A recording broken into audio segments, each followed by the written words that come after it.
Ciao a tutti da Mirko, oggi vediamo l'Exacharger Pro, nuovo caricabatterie della BTFPV. Se volete acquistarlo trovate il link in descrizione. L'Exacharger è presente in due versioni, Pro e normale. La differenza di costo tra le due versioni non è poi così marcata. In questa recensione vedremo la versione Pro, ma prima di procedere con l'unboxing vediamo le differenze con la versione normale. Come potete notare da questo schema, la versione normale supporta un massimo di 12 V, mentre la versione Pro supporta un massimo di 20 V. Questo si riflette direttamente sulla corrente di carica, infatti nella versione normale avremo un ampere massimo se usiamo tutti i canali, o 3 A se ne usiamo solo uno.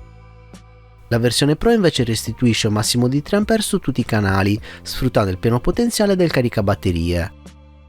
Il resto delle specifiche sono comuni a entrambi, quindi a questo punto non ci rimane che procedere con l'unboxing. All'interno della confezione troviamo il caricabatterie e il classico cartoncino BTFPV, non ci sono ulteriori accessori. L'Exacharger si presenta come un caricabatterie 1S portatile dalle dimensioni piuttosto contenute, le misure sono di 106 x 56 mm. Nella parte superiore possiamo notare 6 canali, ogni canale può essere utilizzato o con BT 2.0 o con PH 2.0, attenzione però a non collegare due batterie contemporaneamente nello stesso canale, ogni canale supporta una batteria alla volta. Sulla sinistra abbiamo il display e due tasti, ogni tasto ha una doppia funzione a seconda che facciamo una pressione veloce o prolungata. Sul lato sinistro possiamo notare un connettore di tipo USB-C che serve appunto per alimentare il caricabatterie.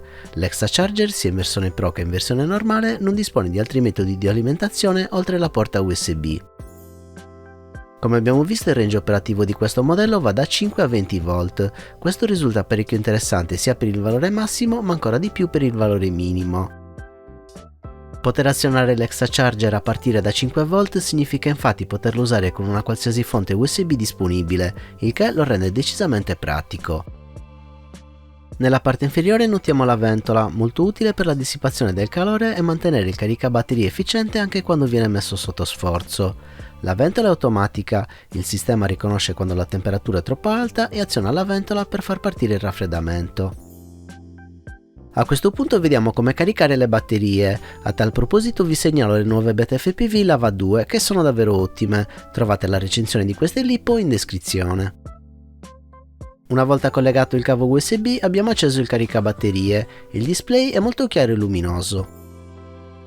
Con questo tasto scegliamo la corrente di carica, abbiamo a disposizione 0.5, 1, 1.5, 2, 2.5 e 3 A.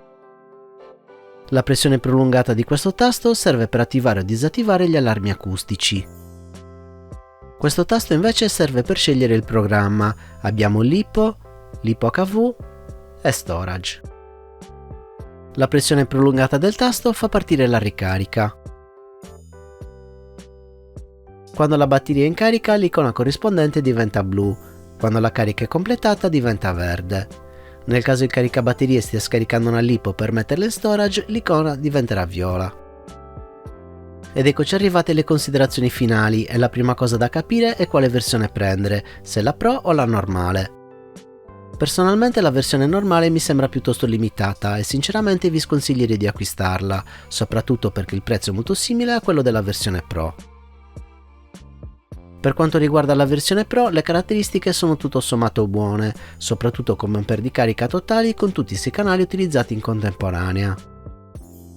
A proposito di ampere però non mi è piaciuto più di tanto che la selezione di carica fosse intervalli di 0.5 A, ma avrei preferito un intervallo di 0.1 A. Il fatto che non ci siano porte di alimentazione alternative come XT60 o DC è una cosa su cui ci si può passare sopra, anche in luce del fatto che l'Exacharger può essere alimentato con qualsiasi caricatore USB, compresi quelli a 5 V. In conclusione, se state cercando un caricabatterie dal costo contenuto e con delle funzionalità base, incluso lo storage, la proposta BTFPV potrebbe fare il caso vostro.